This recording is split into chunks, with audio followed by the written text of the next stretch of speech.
ऐसा उनका निर्मल स्वभाव था।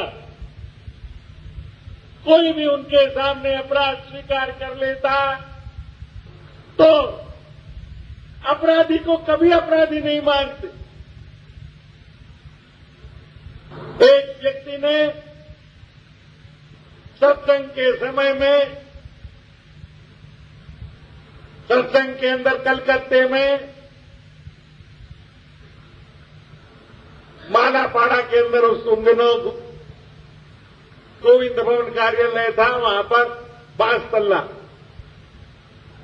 वहां पर उनका सत्संग होता था। सत्संग से बाहर निकल रहे थे, किसी भूखे ने अन्न के लिए पैसा मांगा। उन्होंने अपना बटुआ निकाला और उसमें से 1 रुपया उस भूखे को दी। बालक था, भूखा बन करके उसने श्री पोद्दार महाराज का पर्स टटोलना चाहा कि उसमें कितना रुपया, 200-400 रुपया था। उन दिनों वह रुपये की कीमत अधिक थी, 200-400 रुपया भी बहुत माना जाता। वह बच्चा जो भूखा बन करके आया था नाट्य करने, वस्तुतः जेब कतरा था। थोड़ी देर में श्री पोद्दार महाराज की जेब उसने काटी। पोद्दार महाराज जागरूक थे, सब लोगों के बीच में ऐसा उनका निर्मलशील में स्वभाव, चोर को भी दंडित नहीं होना पड़े, लज्जित नहीं होना पड़े, चुपचाप जेब पर हाथ डालते चोर का हाथ उन्होंने बड़े प्यार से पकड़। ऐसा उदाहरण देव जीवन में देखने को नहीं मिले। बड़े प्यार से उन्होंने उसका हाथ पकड़ लिया। बच्चा था, उसको एक तरफ ले गए, सिर पर हाथ फेरा, स्नेह से भर दिया, अपना पर्स निकाल के उसमें से सारे रुपए हटाए, 2-4 कागज बड़ी विनय से उसको कहते हैं, बहुत काम रख, ये मेरे बहुत काम के कागज है इसलिए रख ले रहा हूं भैया, बाकी सारा पैसा तुझे दे।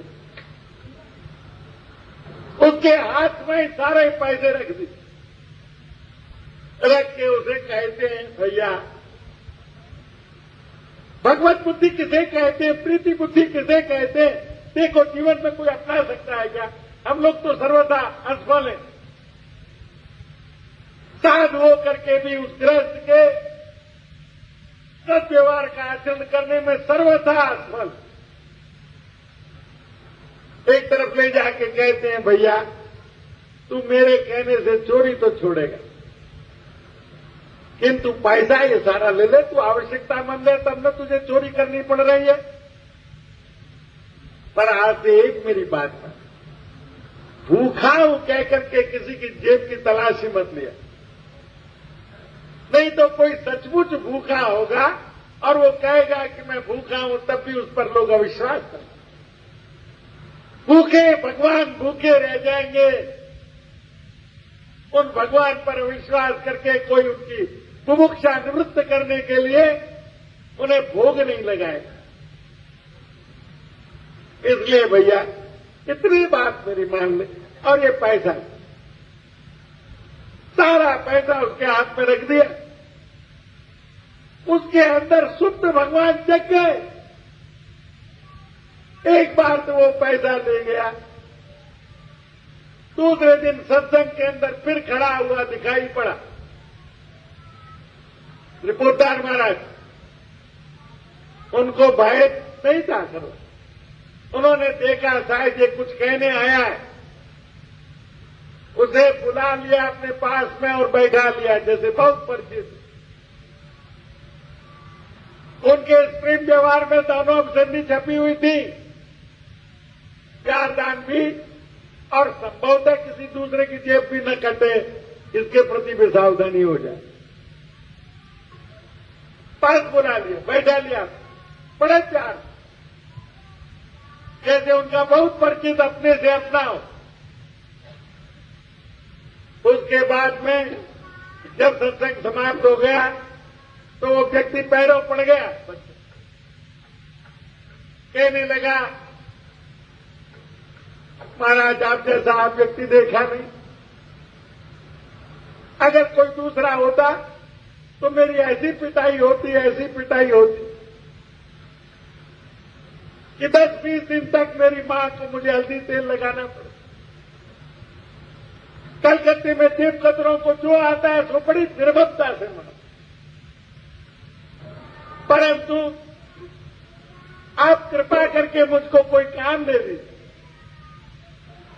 मैं कहीं भी काम करने की चेष्टा करता हूं, अच्छा बनने का प्रयास करता हूं, सच्चरित्रता से जीवन निर्वाह करने की चेष्टा करता हूं, तो पुलिस जाकर के रिपोर्ट कर देती है उस स्वामी को कि ये जेब कतरा है, इसका हिस्ट्री शीटर है, हमारे पास इसकी रिपोर्ट है। वो व्यक्ति मुझे निकाल देता है, भैया मुझे विक्षेप हो रहा है थोड़ा, बाद में तू 10 फोटो खींच लेना, मैं जिस प्रवाह में जो बात कह रहा हूं उसमें बहुत विक्षेप है, मुझे मेरी पूजा कर लेने दे मेरे आराध्य देव की। तो इसलिए मैं कहीं भी अच्छा काम कर नहीं सकता, ईमानदारी से कमा नहीं सकता। मेरी एक बुढ़िया मां है, उसका पेट कैसे भरूं? मेरे पास इसके सिवा कोई और दूसरा उपाय नहीं है। इसमें भी जितना पैसा आता है उसमें से 25% पुलिस विभाग को देना पड़ता और 25% गैंग को देना पड़ता है। हमारा बहुत गैंग होता है, केवल 50% मेरे पास मिल रहता है। पोद्दार महाराज को दया आ गई, उसे ले आए गोरखपुर। यहां कल्याण विभाग में उसे नौकरी दे अपने पास। उसके बाद में एक दिन, अब पुरानी आदत है जग जाती है, इतने प्रेम दान देने के बाद भी हम अपने आचरण शुद्ध नहीं कर सके। अनवरत बुढ़ापे तक उनका प्यार प्राप्त करने के बाद भी हम सभी लोग उनके अनुरूप नहीं बन सके, उनकी ओर देखने लायक तक नहीं हो सके। उस बेचारे का क्या दोष? उसके उपरांत उस व्यक्ति ने एक दिन कल्याण ऑफिस के मैनेजर श्री दुलीचंद जी की जेब में से रुपया निकाल लिया, 700 रुपया करीब निकाल लिया। निकाल लेने के बाद में दुलीचंद जी ने जब देखी, ऐसे ही कुर्ता रख गए थे बेचारे, किसी काम में लग गए थे, जेब में पैसा था, पैसा किसी को देने के लिए जब वापस संभाला अपना जेब, पैसा क्या है, निर्णय किया तलाशी ली जाए। अब यहां की मैं शिक्षा देना चाहता हूं, श्री पोद्दार महाराज के आचरण की बात समझाकर आज हमारे यहां पर हनुमान सुधार पोद्दार स्मारक समिति में ऐसे आदर्श आचरण नहीं होते, क्या होने चाहिए। मैं आलोचना नहीं कर रहा हूं, अपने हृदय की व्यथा बदला रहा हूं, क्योंकि ये मेरा स्वरूप है और मेरा स्वरूप जब विवश हो रहा है तो मुझे परिताप होता है। मेरे आराध्य का घर, मेरे आराध्य का स्थान, मंदिर, उसके अंदर जब हम ही लोगों के द्वारा, आत्मीय जनों के द्वारा परत्व का, प्रेम रहित का, राहित्य का असुरी व्यवहार होता है तो चित्त रोता है। उस रुदन की अभिव्यक्ति कर रहा हूं, किसी की आलोचना नहीं कर रहा। ऐसे व्यवहार अब स्वप्न हो गए। पोद्दार महाराज के यहां का ये नियम था, अगर तलाशी लेना है तो पहले ऊपर से तलाशी।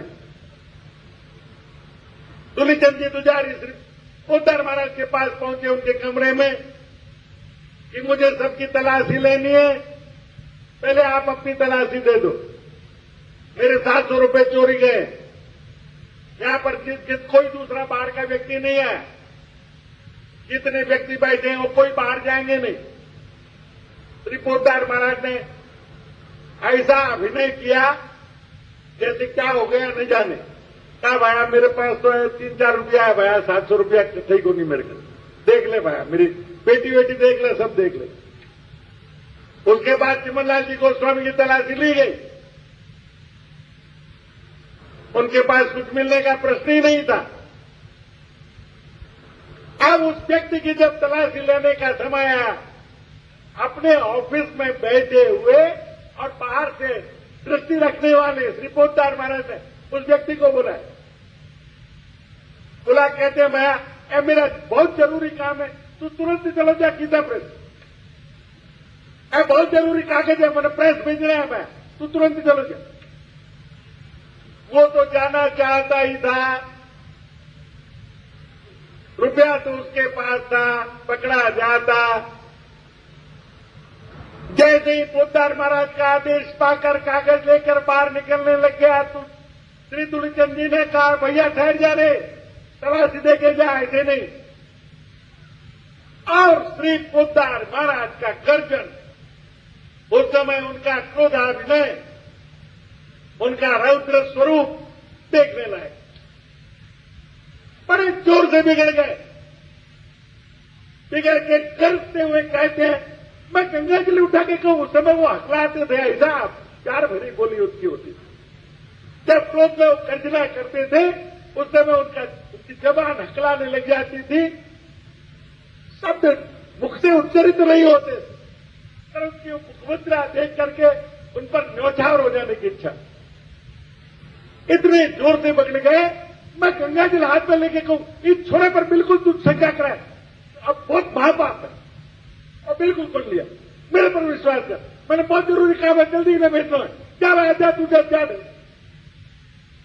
अब वो व्यक्ति बेचारा क्या कर, अभिभूत हो गया, चला तो गया। जैसे ही एकांत पाया, पोद्दार महाराज के चरणों पे बिलक कर रो उठा, कहा अब जी मुझे क्षमा कर दीजिए, मैंने ये रुपए चुराए थे, आपने मेरी इज्जत की रक्षा की, आप जानते थे मैंने चुराए, उसके उपरांत आपने मेरी रक्षा की है। बड़ा हंस उसके मस्तक पर पड़ा, ऐसी शांति भरी आंखों से श्री पोद्दार महाराज ने उसे निहारा, प्रेम वर्षा कर दी, भैया तूने क्यों चोरी की? उसने कहा बाबू जी रुपया जितना मिलता है उसमें घर का खर्च भर चलता है, मेरी मां बहुत बीमार है, उसके इलाज के लिए मुझे रुपए की आवश्यकता थी, इसलिए मैं गिर गया, मुझे चोरी नहीं करनी चाहिए थी, लेकिन मैं पतित हो गया, मेरे से दुष्कर्म घटित। श्री पोद्दार महाराज प्यार से उसको कहते भैया तेरी चिट्ठी आई थी ना, पोस्ट कार्ड था, मैंने भूल से पढ़ लिया, भैया क्षमा कर, मैंने तेरा कार्ड पढ़ लिया, तेरे से बिना पूछे मैंने तेरी मां को 1000 रुपया भेज दिया, भैया तूने 700 रुपए की चोरी की, मेरी गलती हुई, मैं तुझे सूचना नहीं कर सका, मैंने पहले ही 1000 रुपया भेज दिया था उसको। यहां हमारे समिति के महामंत्री श्री पोद्दार महाराज के जामाता बैठे हुए, मैं उनके चरणों में वंदना करके कहता हूं ऐसा सद्व्यवहार क्या वो कर सके अपने जीवन में?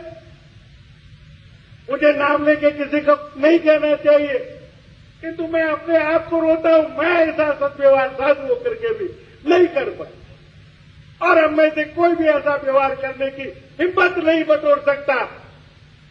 हम उनके आत्मीय से आत्मीय व्यक्ति, उनके इस व्यवहार की नकल करना नहीं चाहते, ये व्यवहार हमारा आदर्श नहीं है, और इसी का प्रतिफल है कि आज जो प्रेम के संस्कार इस उनके पवित्र समाज स्थल में होने चाहिए, जिस प्रेम के संस्कारों को बाबा उत्पन्न करना चाहते थे, जिसके लिए नमक रोटी खा करके हम लोगों ने जीवन में 10 माह 12 माह जीवन व्यतीत किया, वो भगवत भाव अवतरित नहीं हो सकता। मैं श्री पोद्दार महाराज के चरणों में अपनी अंतिम प्रार्थना निवेदन करता हुआ कहता हूं, लोहे के पेड़ारे नहीं होंगे? क्या उनकी समाधि स्थली प्रेम वृंदावन नहीं बनेगी? क्या हमारे सपने टूट जाएंगे? और अपने सबके अंतःकरण में विराजित भगवान से प्रार्थना करता हूं, यदि कर सके हम सब मिलकर तो उनके जीवन के आदर्शों को अपना आदर्श बना करके उनके प्रेम प्यार को अपने प्रेम में समेट करके उनकी दृष्टि से अपनी आंखों को रंजित करके उनकी दृष्टि का काजल अपनी आंखों में लगा करके इस समिति का, इस वाटिका का अगर हम संचालन कर सकें तब तो यहां पर कोई संभावना हो सकती है भाई। अन्यथा तो ये जैसे मुलायम सिंह और कल्याण सिंह भिड़ रहे हैं वैसे ये भी एक राजनीति का अखाड़ा होकर रहेगा।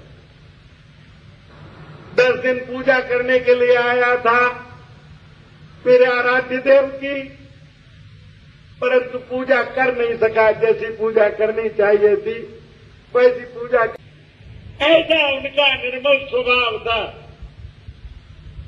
कोई भी उनके सामने अपराध स्वीकार कर लेता तो अपराधी को कभी अपराधी नहीं मानते।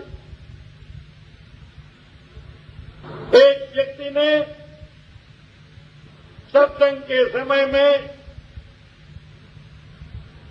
सत्संग के अंदर कलकत्ते में मालापाड़ा के अंदर उन दिनों गोविंद भवन कार्यालय था, वहां पर 5 तल्ला, वहां पर उनका सत्संग होता था। सत्संग से बाहर निकल रहे थे, किसी भूखे ने अन्न के लिए पैसा मांगा। उन्होंने अपना बटुआ निकाला और उसमें से 1 रुपया उस भूखे को दी। बालक था, भूखा बनकर के उसने श्री पोद्दार महाराज का पर्स टटोलना चाहा कि उसमें कितना रुपया, 200-400 रुपया था। उन दिनों वह रुपये की कीमत अधिक थी, 200-400 रुपया भी बहुत माना जाता। वह बच्चा जो भूखा बनकर के आया था नाट्य करने, वस्तुतः जेब कतरा था। थोड़ी देर में